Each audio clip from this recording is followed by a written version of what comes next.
Hello, very good evening to everyone. I hope you all are doing good. And स्वागत है आपका हमारा PW nursing platform पे। And इधर हम तैयारी कर रहे हैं हमारे नॉर्सिट 10 एग्जाम की। I am doctor Aarti Agrawal and I will be teaching you child health nursing या फिर जिसे आप बोलते हैं पीडियाट्रिक्स एंड नियोनेटोलॉजी। तो हमने इंट्रोडक्शन क्लास करी थी पिछली बार। हमारी ये शुरू की 2 क्लासेस यूट्यूब पे भी फ्री हैं। ग्रोथ एंड डेवलपमेंट का हमने टॉपिक शुरू किया था और उसी टॉपिक को हम आगे बढ़ाते हैं। तो I see everybody has joined and a very good evening. So without wasting much of a time, let us continue the topic from where we've left it. Correct? तो अपने ने मसल मास तक पढ़ा था। आज हम शुरू कर रहे हैं एंथ्रोपोमेट्री से। एंथ्रोपोमेट्री आप लोगों के लिए बहुत ही इंपॉर्टेंट टॉपिक है, काफी क्वेश्चंस आते हैं। You should be clear about it कि इसे क्या बोलते हैं, क्या होता है एंथ्रोपोमेट्री। सो एंथ्रोपोमेट्री का बेसिक मतलब होता है शरीर का माप लेना, चाहे वो वजन हो, चाहे वो हाइट हो, चाहे सर का सर्कमफ्रेंस हो, चेस्ट का सर्कमफ्रेंस हो, मिड अपर आर्म सर्कमफ्रेंस हो, बॉडी मास इंडेक्स हो। अगर शरीर का हम किसी भी तरह का माप ले रहे हैं तो उसे बोलते हैं एंथ्रोपोमेट्री। तो अब जब हम माप लेना शुरू करेंगे उससे पहले हमें हल्का बहुत पता होना चाहिए कि जब बच्चा पैदा होता है so what are the normal anthropometric measurements. कि जो पैदा हुआ हुआ बच्चा है उसके अंदर हम किसे बोलेंगे कि ये नॉर्मल चीजें हैं। तो सबसे पहले देखते हैं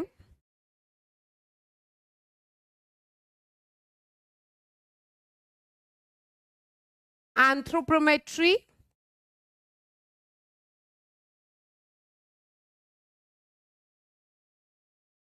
ये टू मेजर है, यानी ये क्वांटिटेटिव डाटा है, ये ग्रोथ बताता है आपको। तो anthropometry is a quantitative data, ये क्वांटिटेटिव डाटा है और ये आपको ग्रोथ के बारे में बताता है कि बच्चे की ग्रोथ कैसी हो रही है। तो वहीं पे अगर हम देखें न्यूबॉर्न के बारे में बात करें तो if we talk about a newborn, तो न्यूबॉर्न बच्चा जो पैदा हुआ होता है उसके अंदर नॉर्मल पैरामीटर्स क्या होते हैं, ये आप लोगों से बहुत बारी पूछा जाता है। तो अगर हम बात करें न्यूबॉर्न के वेट की, तो जो एक एवरेज इंडियन बेबी होता है वो 2.4 kg टू 4 kg के बीच में होता है। This is the weight of an average Indian baby. तो somewhere around this is the weight. तो हर बच्चे का अलग अलग होता है, so obviously we have a range for it. Next we have height. तो न्यूबॉर्न बच्चे की हाइट कितनी होती है। तो सबसे पहले तो जैसे जैसे हम टॉपिक को आगे बढ़ाएंगे हम ये पता लगेगा कि 2 साल से कम की उम्र में हम हाइट नहीं बोलते, हम शब्द का इस्तेमाल करते हैं लेंथ। ठीक है, तो इधर हम जिस शब्द का इस्तेमाल करेंगे वो होगा लेंथ। ठीक है, चलिए सो लेंथ की बात करते हैं। बेटा अभी तक मुझे आपके कमेंट्स शो नहीं हो रहे थे, now I can see your comments. नहीं, यूट्यूब के अभी नहीं हो रहे, हो जाएंगे थोड़ी देर में, है ना। तो इसे हम बोलते हैं लेंथ। तो लेंथ क्या होता है, हाइट को ही जब हम बच्चे को लेटा कर लेते हैं हाइट तो उसे हम लेंथ बोलते हैं। तो न्यूबॉर्न में हमारी एवरेज लेंथ होती है 48 to 50 centimetre. Coming on to head circumference, अब जब बच्चा पैदा होता है ना उसका सर का माप ज्यादा बड़ा होता है। हमने पहले कभी पढ़ा होगा या देखा होगा कि बच्चे का हेड का जो सरफेस एरिया होता है वो बॉडी सरफेस एरिया से ज्यादा होता है। ठीक है बेटा, वेट 2.5 टू 3 kg नहीं, 2.5 टू 4 kg होता है एवरेज इंडियन वेट। 4 kg से ऊपर होता है तो then we call the baby macrosomia. 4 kg तक हम बेटा बीच बीच में क्लास रुक रही है, आई थिंक इधर से तो नेटवर्क पूरा है, एक बारी you can reconnect the class. 3 नहीं है बेटा, 4। 2.4 से 4 किलो तक का एवरेज होता है। 4 से ऊपर हम बोलते हैं कि बच्चे का वजन ज्यादा है या मैक्रोसोमिया है। ठीक है। हेड सर्कमफ्रेंस जनरली ये जो हमारा बच्चा होता है, it is somewhere around 33 to 35 centimetre. 33 to 35 centimetre. ठीक है। There's network issue recurring, ma'am. So let me just confirm. बेटा आप बार बार वीकली टेस्ट की चिंता कर रहे हो अभिजीत, वो शुरू होंगे, बैच तो शुरू होने दो पहले। चलिए दीपक,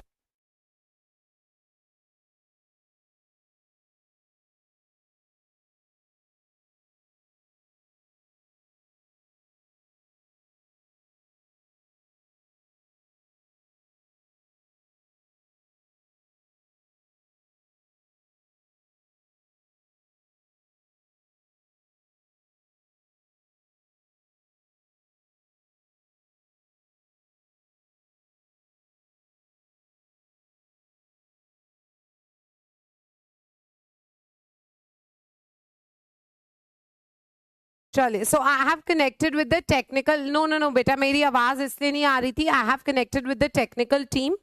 तो देर आर 2 इश्यूज, वहां से बिल्कुल परफेक्ट है, तो you have to log out and reconnect it अगर कोई भी नेटवर्क इश्यूज आ रहा है।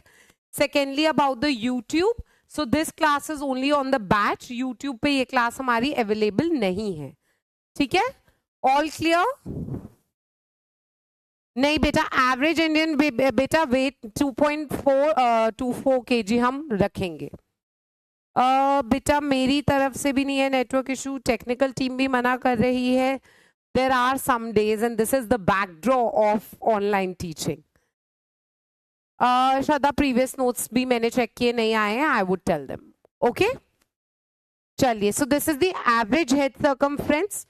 चेस्ट सर्कमफ्रेंस की अगर हम बात करेंगे तो जो इंडियन बेबी का चेस्ट सर्कमफ्रेंस या इंडियन का हर बेबी का चेस्ट सर्कमफ्रेंस जो होता है, it is 31 to 33 centimetre. So it is almost 3 centimetre less than head circumference. So ये एवरेज रहता है कि बच्चे का जो चेस्ट सर्कमफ्रेंस होता है वो 3 सेंटीमीटर लेस होता है हेड सर्कमफ्रेंस के कंपैरिजन में। धीरे धीरे धीरे धीरे ये सेम की तरफ बढ़ते जाते हैं। ठीक है, तो यही इधर लिखा हुआ है कि normal weight is 2.5 to 4, 48 to 50 centimetre length, 33 to 35 and 31 to 33 centimetre, almost 2 to 3 centimetre less then the head circumference. अब हमारा अगला पैरामीटर जो हमारा जिसके बारे में हम बात करने वाले हैं इज वेट। बेटा डिफरेंट बुक्स में ना डिफरेंट दिया हुआ है, पर जो एवरेज हमें याद कुछ में 2.4 to 4, 2.5 to 3.5, 2.9 to 3.9। So let us just not ponder over this question कि एक ही क्वेश्चन के पीछे पड़ जाएं, क्योंकि ये हमारा क्या है, स्टैटिस्टिक्स डाटा है। तो कहीं पे भी अगर आपको एमसीक्यू आता है तो कंफ्यूजिंग नहीं दिया होगा, 2 से 3 किलो दिया होगा, 3 से 4.5 किलो दिया होगा, बड़ा क्लियर आंसर होगा।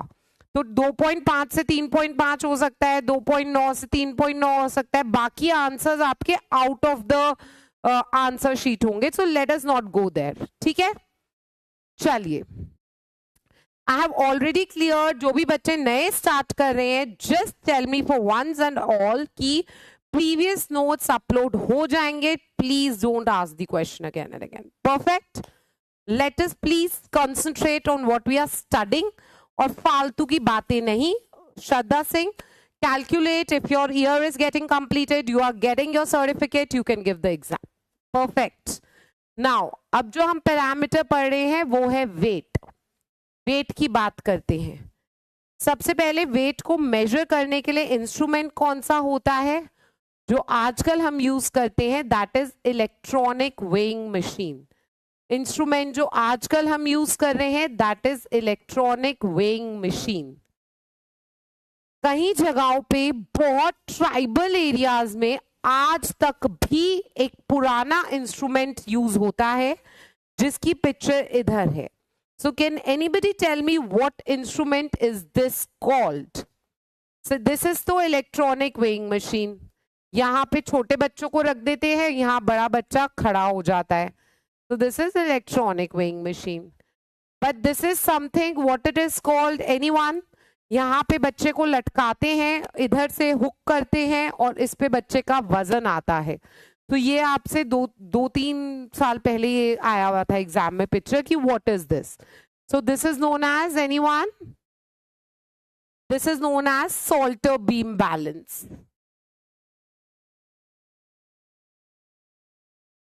इसका एक दूसरा नाम भी है. एनीवन? किसी ने देखा हो आंगनवाड़ी में जब पुलरी नहीं बोलते बेटा, स्प्रिंग.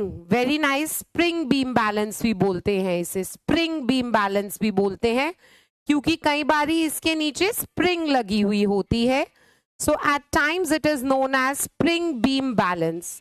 Correctly said. तो इसके ये दो नाम है, आपको ये पहले आया था एंड बहुत जगह आंगनवाड़ी में इसे आज भी यूज करते हैं.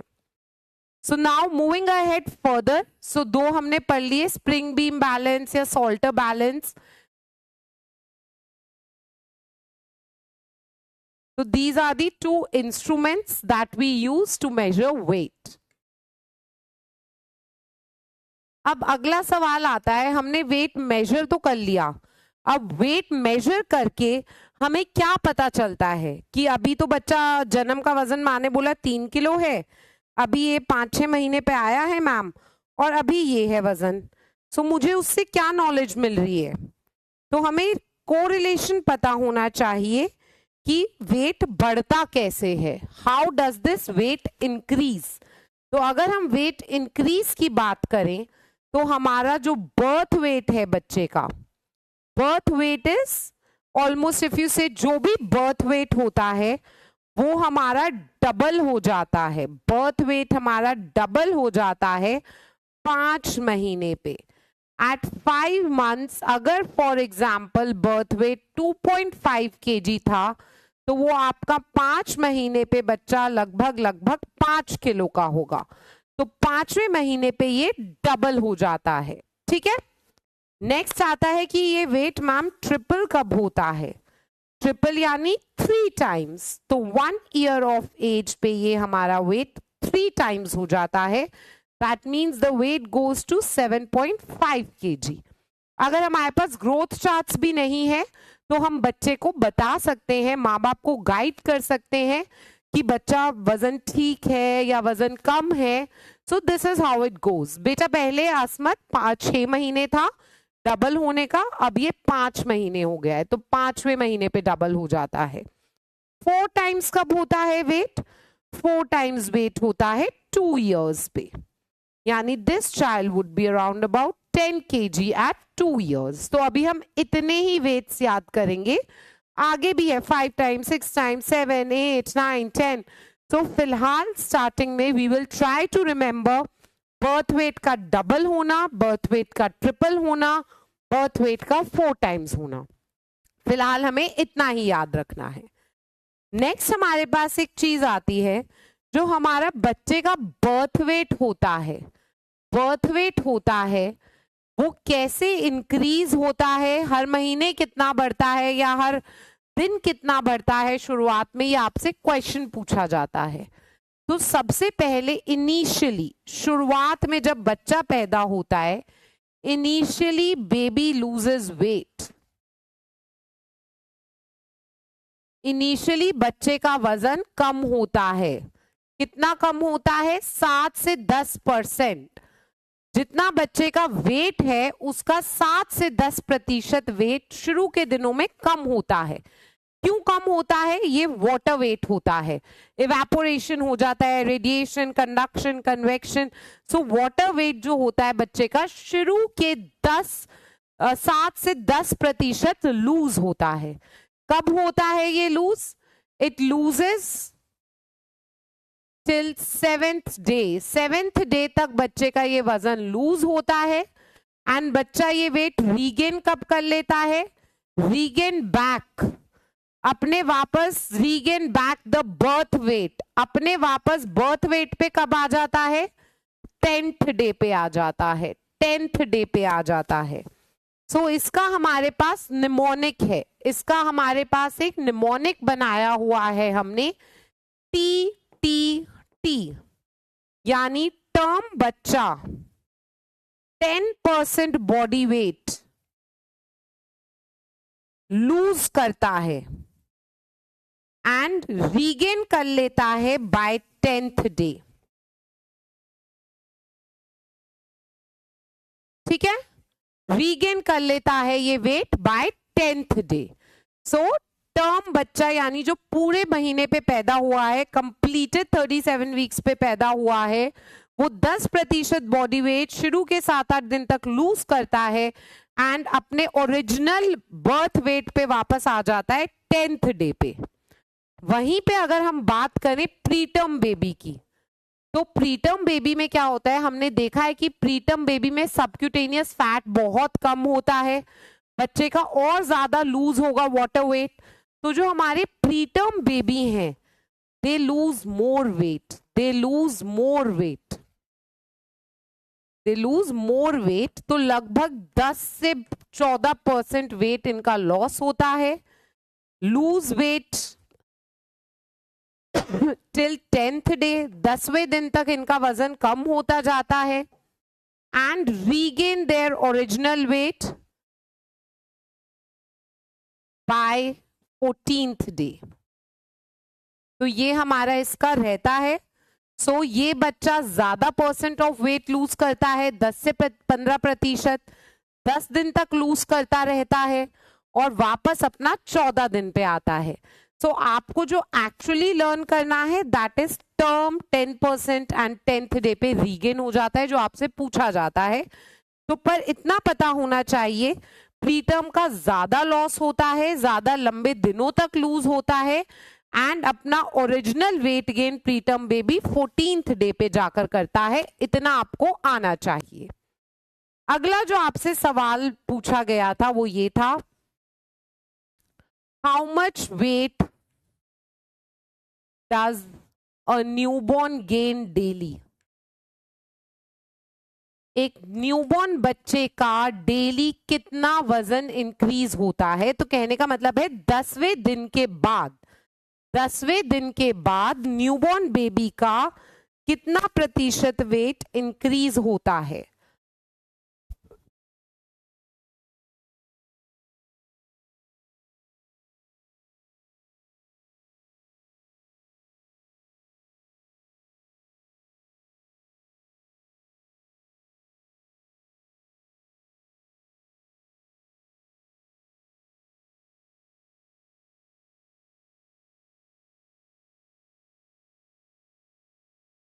Any guesses? वाटर वेट क्या होता है बेटा? वाटर वेट का मतलब, वाटर वेट तो एक मैं लूज टर्म यूज कर रही हूँ, वाटर वेट मतलब वाटर का लॉस होता है।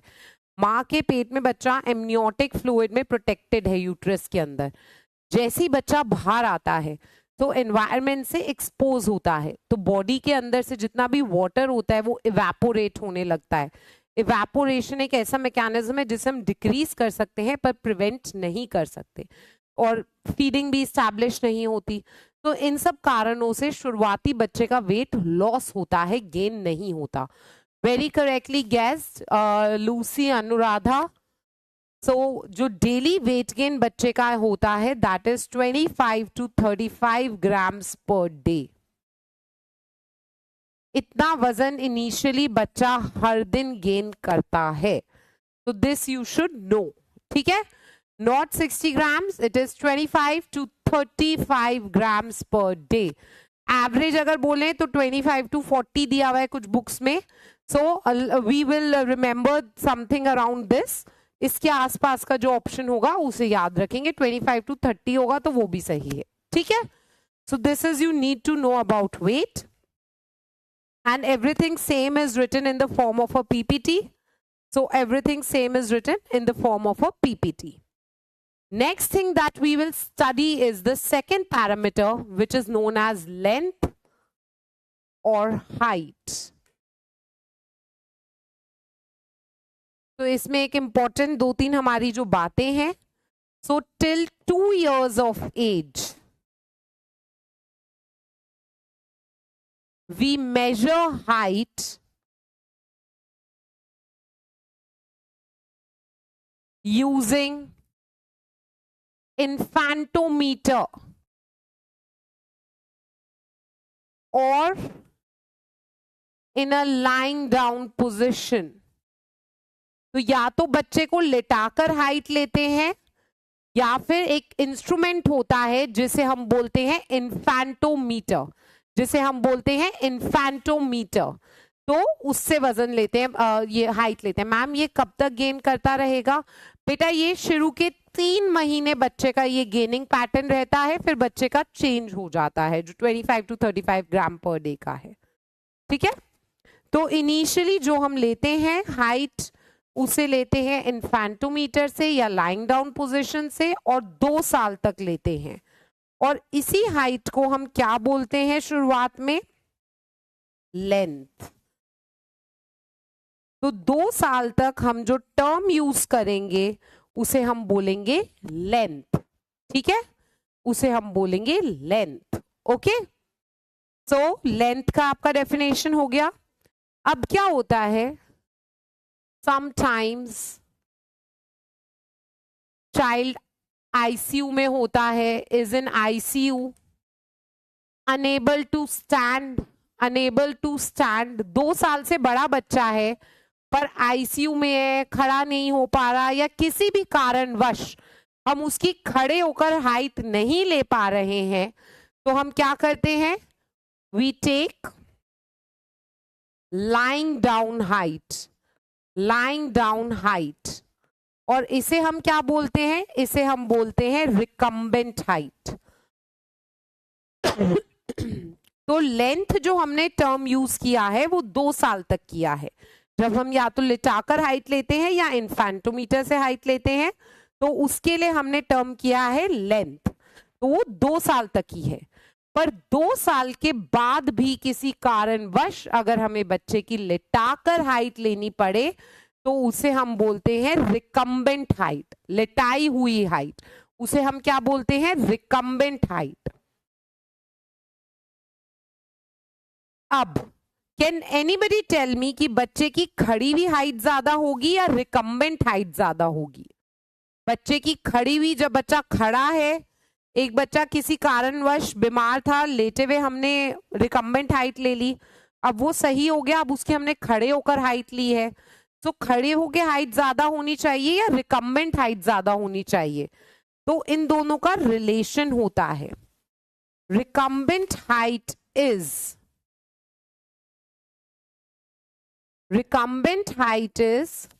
1.7, कहीं बुक्स में 1.8 दिया हुआ है, more than standing height.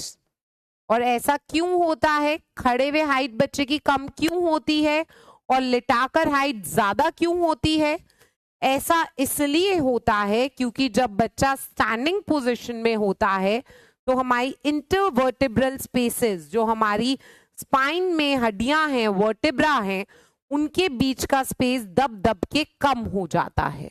Same नहीं होता बेटा, लेटी हुई आपकी जो रिकम्बेंट हाइट होती है वो आपकी ज्यादा होती है बाय 1.8 सेंटीमीटर। फ्यू बुक से 1.7, मतलब इसी के आसपास का ऑप्शन आपको टिक करना है अगर ये क्वेश्चन आता है। अगली चीज, इंस्ट्रूमेंट्स टू मेजर हाइट। कौन से इंस्ट्रूमेंट से हम हाइट मेजर करते हैं?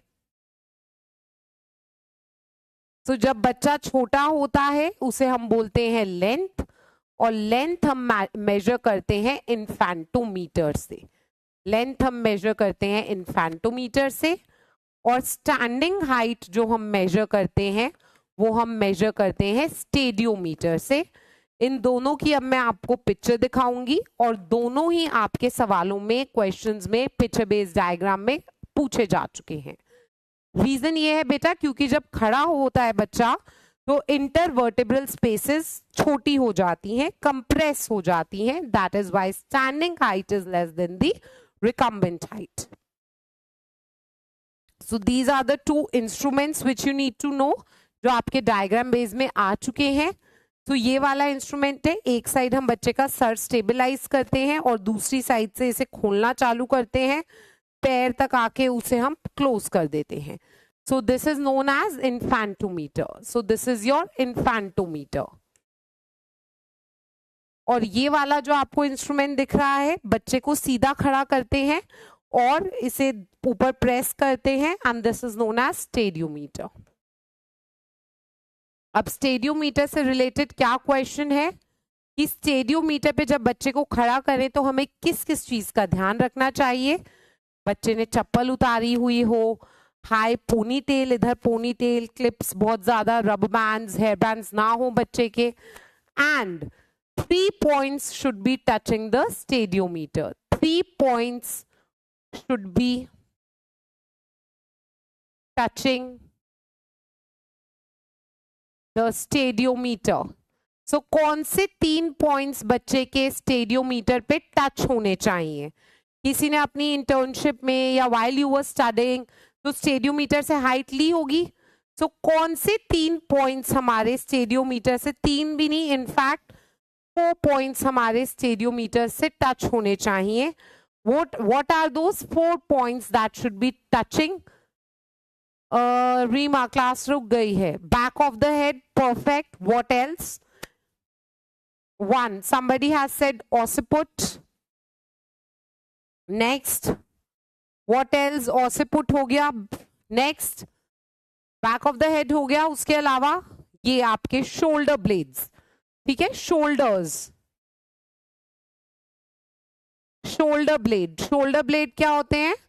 ये वाला जो आपका हिस्सा होता है, दिस हिस्सा is known as shoulder blade. तो शोल्डर ब्लेड टच होने चाहिए. सेक्रम नहीं, सेक्रम की जगह हम बोलते हैं बटक्स. Very correctly said. तीसरा is buttocks. Your buttocks should be touching, and 4th is your heel. तो ये 4 पॉइंट आपके स्टेडियोमीटर पे टच होने चाहिए. So occiput, shoulder blades, buttocks and heels, they should be touching the stadiometer stand. ये वाले stand को टच होनी चाहिए. अब बच्चे की गर्दन कैसी होनी चाहिए? अब अगला सवाल आता है, while taking height, child should be looking where? अब ये सब तो हमने बता दिया कि ये पॉइंट्स भी टच हो रहे हैं, तो मैं ऐसे करके भी ये टच कर सकती हूँ अपना ऑसिपुट, मैं ऐसे करके भी ऑसिपुट टच कर सकती हूँ, मैं ऐसे करके भी कर सकती हूँ. So what is the plane या व्हाट इज द पॉइंट जहां पे हम बच्चे को कहते हैं आप उस डायरेक्शन में देखिए. तो जब ऐसे खड़ा हो गया बच्चा स्टेडियोमीटर पे, तो हम बच्चे को बोलते हैं कि बिल्कुल सामने सीधा देखना है, सीधा देखना है. इस प्लेन को हम क्या बोलते हैं? This plane is known as Frankfurt plane. जिस प्लेन में हम बच्चे को देखने को बोलते हैं उसे हम कहते हैं Frankfurt plane. So we tell the child to look straight ahead and this plane is known as Frankfurt plane. अब फ्रैंकफर्ट प्लेन का मतलब क्या होता है? अगर आप कह रहे हो स्ट्रेट देखना है, सीधा देखना है, तो मैं अगर ऐसे भी देख रही हूँ तो मेरे हिसाब से तो मैं सीधा ही देख रही हूँ, मैं ऐसे भी सीधा ही देख रही हूँ, मैं ऐसे सीधा देख रही हूँ, तो कौन सा सीधा? तो इसे हम चेक करते हैं.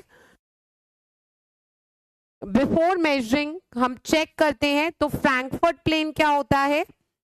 अगर बच्चा सीधा देख रहा है, सो लेटरल कैंथस से अगर हम एक लाइन पास करेंगे तो वो आपके कान के ट्रेगस पे से पास होगी. So what is Frankfurt plane? Frankfurt plane का मतलब होता है if the child is looking straight, if the child is looking straight, अगर बच्चा सीधा देख रहा है,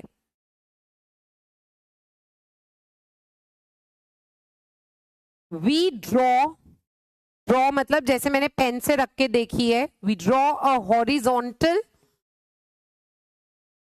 line from lateral canthus. Lateral canthus of eye क्या होता है? आई का ये बाहर वाला किनारा जो होता है उसे लेटरल कैंथस बोलते हैं. From lateral canthus of eyes It passes through tragus.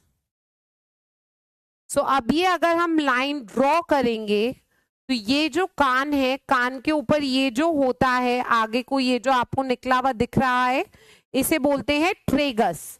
तो अगर ये लाइन हम अगर बच्चे की आंखों के इधर से लेटरल कैंथस से ड्रॉ करेंगे तो ये लाइन ट्रेगस के ऊपर से जाएगी, इसे हम बोलते हैं फ्रैंकफर्ट प्लेन।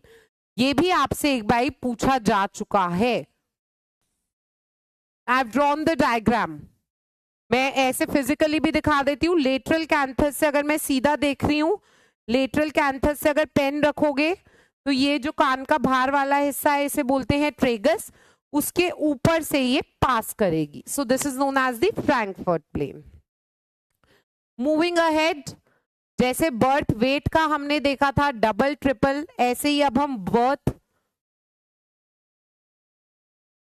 लेंथ से देखेंगे कि कैसे बच्चे की डबल ट्रिपल होती है। Doubles at 4 years। तो देखो बच्चे का वेट बहुत जल्दी जल्दी डबल ट्रिपल होता है, बट बच्चे की लेंथ डबल होती है 4 साल पे। और बच्चे की लेंथ ट्रिपल कब होती है? 12 साल पे। So you should know this. बच्चे की लेंथ डबल होती है 4 साल पे और बच्चे की लेंथ ट्रिपल होती है 12 साल पे। सो अगर इसे हम देखें, बच्चे की लेंथ होती है 48 to 50 सेंटीमीटर, डबल होती है 100 सेंटीमीटर एट 4 years। तो इसमें बहुत बारी क्वेश्चन आ चुका है। ट्रेगस बेटा अगर आप अपने ईयर को छुएंगे तो एक तो बाहर वाला ईयर है और इधर ये सेंटर में एक खाल नहीं निकली हुई जिसके अंदर से ये होल जाता है, तो ये बाहर की तरफ जो ये खाल निकली हुई है, यू कैन मूव दैट, उसे हम ट्रेगस बोलते हैं।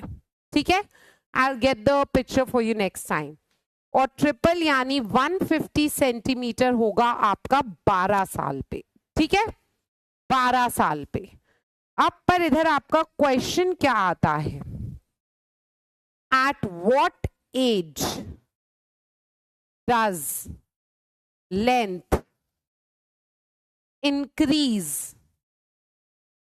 by 50% of birth? अब इसका मतलब क्या है? एक बार ये क्वेश्चन दे दिया था आप लोगों को नॉर्सेट के एग्जाम में और पूछा गया था कि कौन सी एज पे जो हाइट है 50 सेंटीमीटर है, 50 का 50% क्या होता है? Increase by 50% of birth. तो 50 का 50% क्या होता है? 25। तो पूछ रहा है सिंपल वो कि 75 सेंटीमीटर हाइट कौन सी एज में होगी? 100 सेंटीमीटर होती है। तो कल अभी 4 years में मैंने बताया है, वेरी करेक्टली सेड रिंकी। सो ये जो हाइट है ये 1 year पे हो जाती है आपकी 50% इंक्रीज बाय बर्थ। या सीधा सीधा क्वेश्चन आ सकता है कि 75 सेंटीमीटर कौन सी एज पे होती है? नहीं बेटा, 2 years और 4 years पे तो 100 सेंटीमीटर बोल दिया ना मैंने। 4 years पे तो आप देखो डबल हो जाती है height. I have the question कि लेंथ इंक्रीजेस 50% ऑफ बर्थ। तो बर्थ का 50% कितना हुआ? 25 सेंटीमीटर। तो 50 में 25 ऐड किया, 25 से लेंथ 75 कब होती है वो पूछ रहा है। तो 75 सेंटीमीटर लेंथ हमारी मिलती है 1 साल की उम्र पे। एंड वंस और twice this question has been asked.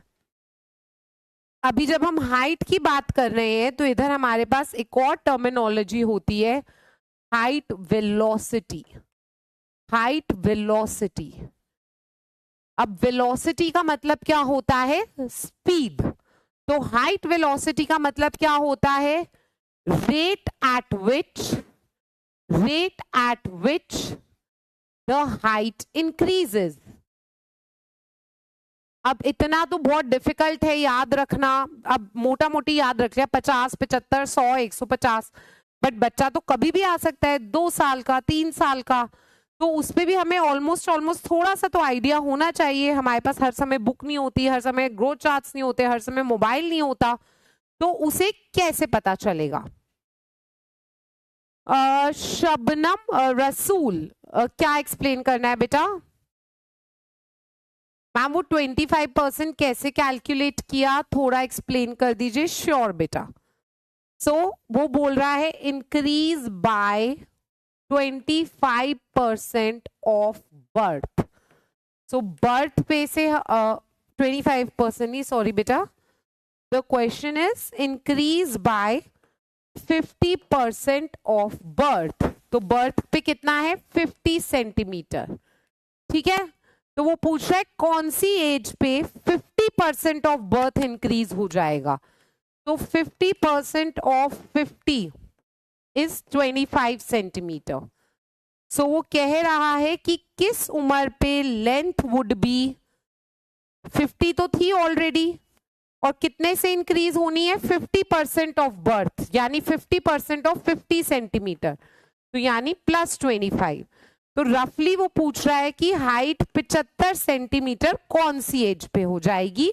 तो हाइट 75 सेंटीमीटर आपकी 1 साल की उम्र पे हो जाएगी। I hope it is clear.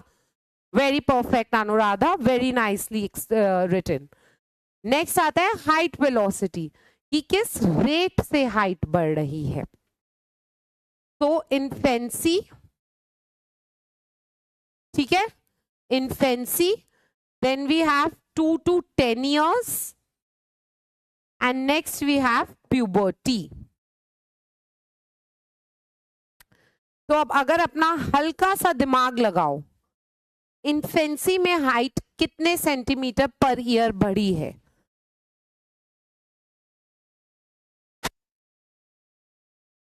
अगर हम बात करें इन्फेंसी की, सो कैन एनीबडी टेल, अभी मैंने बोला 50 से 75 हो गई 1 साल पे, सो इन्फेंसी मतलब अप टू 1 ईयर होता है। तो कितने सेंटीमीटर बढ़ी है इन्फेंसी में?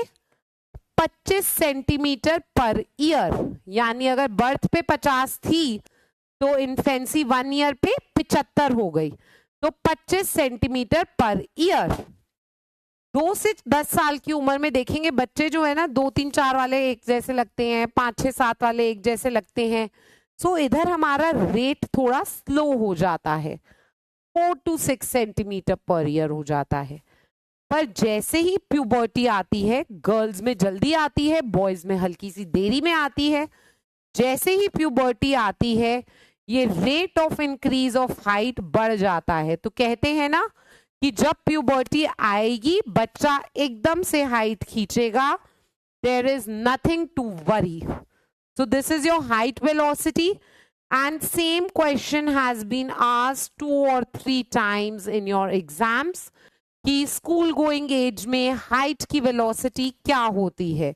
सो similarly this is school going age, ये वाली होती है। तो स्कूल गोइंग एज में हाइट की velocity is 4 to 6 centimetre per year.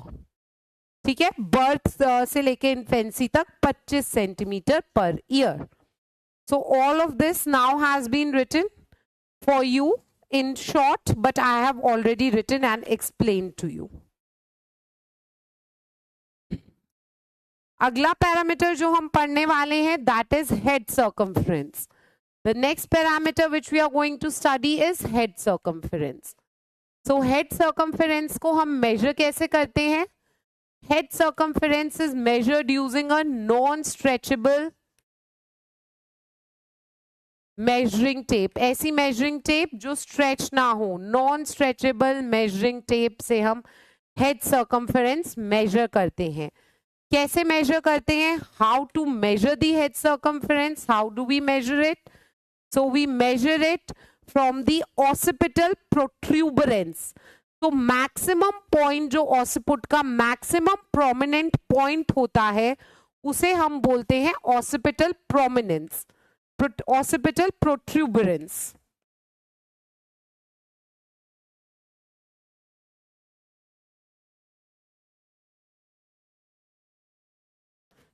To supraorbital ridge.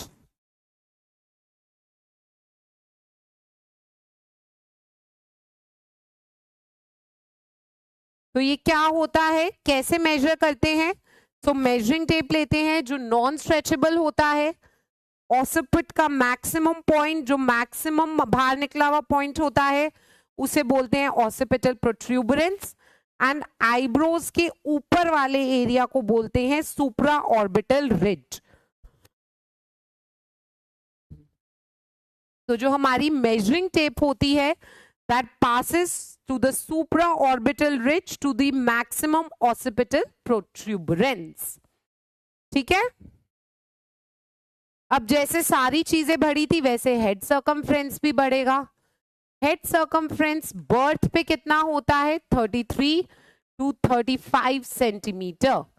अब इसका इंक्रीज डिफरेंट मंथ्स में डिफरेंट होता है।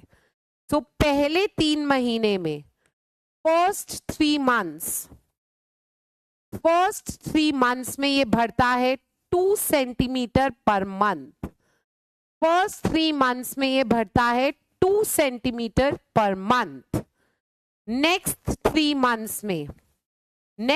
मंथ्स में ये बढ़ता है by 1 centimetre per month.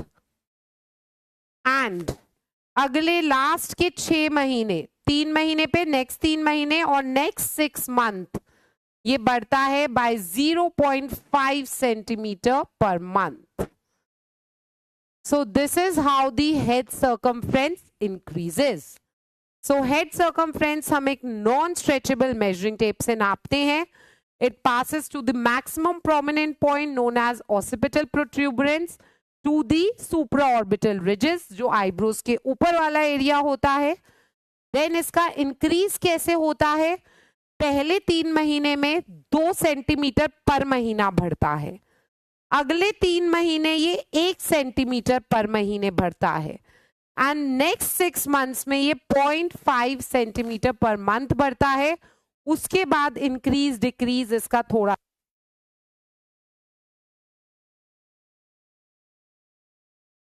I hope it is clear. Yes, perfect. So बेटा, क्योंकि सुहेल अब हेड का जो हमारा मैक्सिमम ब्रेन ग्रोथ होता है वो शुरू के 1 ईयर में होता है. सो ब्रेन का जो मास ग्रो हो रहा है वो ऑलमोस्ट आपका ग्रो हो चुका है. सो धीरे धीरे ब्रेन पूरा बढ़ गया, डेवलप कर रहा है. सो हेड सर्कमफ्रेंस पूरी उम्र नहीं बढ़ता है. तो हेड सर्कमफ्रेंस हम सिर्फ 5 साल की उम्र तक नापते हैं. उसके बाद हम हेड सर्कमफ्रेंस नहीं नापते. ऐसा नहीं है कि मैं 30 पे मेरा हेड सर्कमफ्रेंस इतना है, 35 पे मेरा हेड सर्कमफ्रेंस बढ़ जाएगा. तो हेड सर्कमफ्रेंस इंक्रीजेस क्योंकि brain weight, brain size increases. तो दैट इज व्हाई इनिशियली जल्दी बढ़ता है हेड सर्कमफ्रेंस, बाद में वो धीरे हो जाता है. अब हेड सर्कमफ्रेंस से आपका क्वेश्चन क्या आया हुआ है? शुरू में बच्चे का सर बड़ा होता है, जब बच्चा पैदा होता है चेस्ट सर्कमफ्रेंस 3 सेंटीमीटर कम होता है. अब मैं आपके सामने खड़ी हूं तो you can see my head is smaller, my chest circumference is bigger. So there comes a point where head circumference becomes equal to chest circumference और उसके बाद आपका चेस्ट सर्कमफ्रेंस बढ़ता जाता है. ठीक है, 5 साल तक बढ़ता है श्रद्धा हेड सर्कमफ्रेंस और 1 साल के बाद वो बहुत स्लो बढ़ता है. तो उसका हमें स्पीड नहीं जानने की जरूरत है. सो किस एज पे हेड सर्कमफ्रेंस चेस्ट सर्कमफ्रेंस के इक्विवेलेंट हो जाता है और उसके बाद चेस्ट सर्कमफ्रेंस हमेशा ज्यादा रहता है age compare to head circumference. So this is at 1 year of age. जब बच्चा 1 साल का होता है, बच्चे का हेड सर्कमफ्रेंस और बच्चे का चेस्ट सर्कमफ्रेंस सेम हो जाता है. एंड इस 1 साल के बाद चेस्ट सर्कमफ्रेंस ज्यादा रहता है और हेड सर्कमफ्रेंस कम रहता है. So you can look at yourself in the mirror. You can look at a child who's 2 years old. तो उसका head circumference chest circumference से कम होगा. 1 साल के बाद chest circumference ज्यादा हो जाता है और head circumference कम रह जाता है. ठीक है. अगला क्वेश्चन जो इसमें से आया हुआ है वो है what should be average head circumference at 6 months. अब आपसे 6 महीने पे एवरेज हेड सर्कमफ्रेंस पूछा गया है. तो हमने ये सारे तो लर्न नहीं किए, we are not learning all of them. तो हम ये कैसे कैलकुलेट करेंगे? बर्थ पे लिया हमने 33 सेंटीमीटर, शुरू के 3 महीने में बढ़ा 2 2 2 यानी हो गया 6 सेंटीमीटर। अगले 3 महीने में बढ़ा 1 1 1 यानी हो गया 3 centimetre. So the total turns out to be 42 centimeter. So almost the head circumference at 6 months of age is 42 centimeter. So ये एक बारी आप पे क्वेश्चन आया हुआ है कि 6 महीने की उम्र में बच्चे का हेड सर्कमफ्रेंस कितना होगा। So बच्चे का हेड सर्कमफ्रेंस 6 महीने की उम्र में 42 सेंटीमीटर होगा। I have shown you the calculation and I hope it is clear to all. Moving towards the next parameter, that is the chest circumference. Chest circumference के बारे में हम सारी बातें कर ही चुके हैं। इसे हम मेजर करते हैं नॉन स्ट्रेचेबल मेजरिंग टेप से, और इसकी भी मेजरमेंट हम 5 साल की उम्र तक ही करते हैं, उसके बियॉन्ड नहीं करते हैं। एंड इसे at the level of nipples measure करते हैं, ठीक है। और ये हम पढ़ ही चुके हैं कि ये बर्थ पे कितना होता है। बर्थ पे it is 3 centimetre less than head circumference and sometimes 31 to 33 centimetre के बीच में होता है। Head circumference is equal to chest circumference at 1 year of age. After that 1 year के बाद chest circumference is more than the head circumference. We have already spoken about it. So ये same चीजें मैंने दोबारा लिखी हैं. I hope it is clear to all. क्या बताना है जयराम? Please tell me.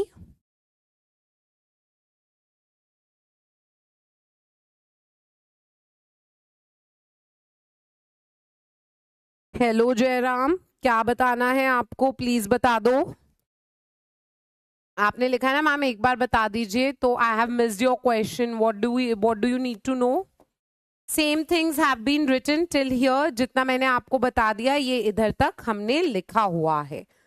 तो बढ़े आगे अपने नेक्स्ट पैरामीटर की तरफ। चलिए, सो हमारा जो नेक्स्ट पैरामीटर हम पढ़ने वाले हैं वो है upper segment. Thank you so much Khalid. पर अभी इजी टॉपिक खत्म हुआ है और एक बढ़िया पैरामीटर आया है, upper segment to lower segment ratio. अब ये जो है आप लोगों ने नापी होगी या नहीं नापी होगी, पर ये रेशो जो है हम हर बच्चे में नहीं नापते हैं। जयराम 42 सेंटीमीटर वाला I will just repeat for you. देखो 6 मंथ्स पे आपसे पूछा गया है कि हेड सर्कमफ्रेंस कितना होगा। बर्थ का हमें याद है, बर्थ का हेड सर्कमफ्रेंस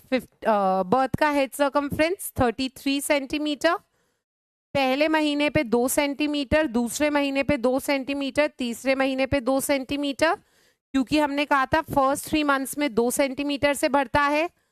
नेक्स्ट हमारा 1 सेंटीमीटर 1 सेंटीमीटर 1 सेंटीमीटर, क्योंकि अगले 3 महीने में 1 सेंटीमीटर पर मंथ बढ़ता है।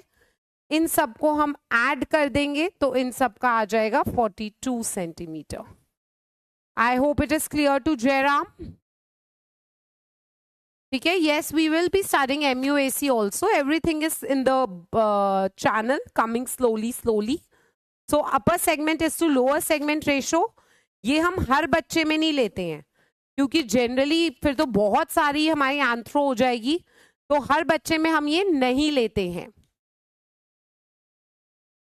Thank you Lucy for your kind words. तो हम कब लेते हैं upper segment is to lower segment ratio?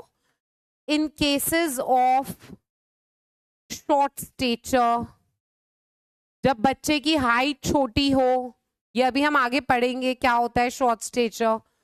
Dysmorphic body proportion, कहने का मतलब है पैर लंबे हैं, हाथ छोटे हैं, या हाथ लंबे हैं, धड़ छोटा है, धड़ बड़ा है। सो अगर डिस्मॉर्फिक बॉडी है तो उस केसेस में लेते हैं, या शॉर्ट स्टेचर है बच्चे का उस केसेस में लेते हैं। So upper segment to lower segment ratio हम इस केसेस में लेते हैं। इस डायग्राम में बड़ी क्लियरली आपको बताया हुआ है कि लेते कैसे हैं। सो पहले या तो हम लोअर सेगमेंट निकाल सकते हैं। लोअर सेगमेंट कैसे निकालते हैं? Lower segment we take out by pubic symphysis. Pubic symphysis आपका आगे पॉइंट होता है जहां पे दोनों हिप बोन मिलते हैं। So this is the point जहां पे आगे दोनों हिप बोन मिल रहे हैं। You can feel that point here and pubic symphysis से लेकर टिल हील्स। तो ये हमारा आ गया लोअर सेगमेंट। एक बार अगर लोअर सेगमेंट आ गया जिसे हम बोलते हैं एलएस, तो हम अपर सेगमेंट कैलकुलेट कर सकते हैं।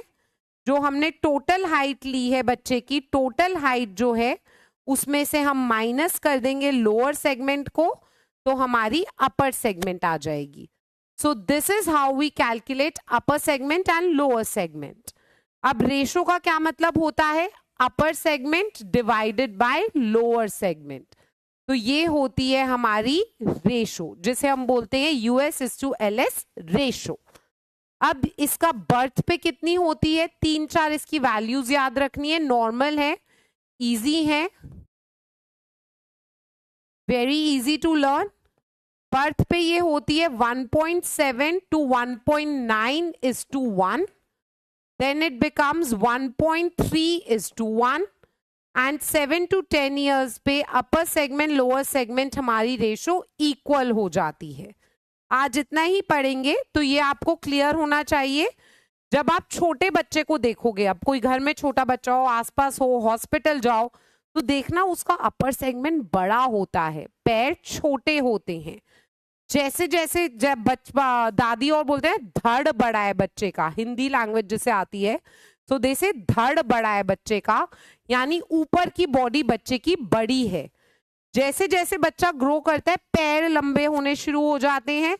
3 साल की उम्र पे ये रेशो 1:3:1 हो जाती है, और 7 से 10 साल की उम्र पे ये हमारी जो रेशो होती है 1:1 हो जाती है।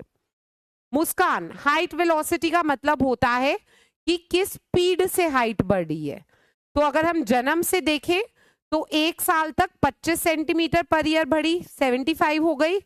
2 से 10 साल की उम्र में ये 4 से 6 सेंटीमीटर हर साल बढ़ती है, और जैसे ही बच्चा प्यूबर्टी पे आता है हाइट की स्पीड बढ़ जाती है, 10 से 12 सेंटीमीटर पर ईयर हो जाती है। अपर सेगमेंट लोअर सेगमेंट का रेशो का क्या मतलब है? जिस बच्चे की हाइट छोटी है या बॉडी छोटी बड़ी है, उन केसेस में हम upper segment lower segment ratio लेते हैं। लोअर सेगमेंट मतलब नीचे की बॉडी, अपर सेगमेंट मतलब ऊपर की बॉडी। तो उसका कट ऑफ पॉइंट होता है प्यूबिक सिम्फाइसिस। तो इधर से लेके हील तक लोअर सेगमेंट, हाइट में से उस लोअर सेगमेंट को माइनस कर दिया तो आ गए हमारे पास अपर सेगमेंट। अपर सेगमेंट और लोअर सेगमेंट का ratio, upper segment lower segment calculate करनी आ गई। धड़ और नीचे के पैर की लंबाई, पैर की लंबाई कैसे लेनी है? प्यूबिक सिम्फाइसिस जो हमारा मीटिंग पॉइंट होता है दोनों हिप बोन्स का, वहां से लेकर हील तक is the lower segment. Total height में से लोअर सेगमेंट माइनस कर देंगे तो अपर सेगमेंट आ जाएगी। ठीक है। रिकम्बेंट हाइट तो सरोज, अगर बच्चा किसी कारणवश बीमार है, खड़ा नहीं हो पा रहा, पैरालिसिस है, बड़ा बच्चा है 2 साल से और किसी कारणवश खड़ा नहीं हो पा रहा, उसकी हम जो हाइट लेते हैं लेटाकर, उसे रिकम्बेंट हाइट लेते हैं। मैम 7, 8, 9, 10 सब ऑप्शन में हो तो कौन सा प्रायोरिटी होगा? मैम कौन से में बेटा? अब ये हमारी रेशो है 1.7:1, यानी मैं अगर अपर सेगमेंट ऊपर और लोअर सेगमेंट को डिवाइड कर रही हूं तो अपर सेगमेंट बड़ी है, कितने से? 1.7 टाइम्स बड़ी है लोअर सेगमेंट से, यानी बच्चे का धड़ बड़ा है, पैर छोटे हैं। 3 साल पे आते आते पैर थोड़े लंबे हो गए, और 7 से 10 साल पे ऊपर और नीचे का इक्वल हो जाता है। So it becomes 1:1. Yes बेटा, definitely 1:1 नॉर्मल है। नेक्स्ट क्लास में हम इन अपर सेगमेंट लोअर सेगमेंट दोबारा मैं एक्सप्लेन करके आपको एबनॉर्मैलिटीज बताऊंगी, डोंट वरी। चलिए, so thank you so much, have a wonderful day, revise, do your MCQs, see you very soon.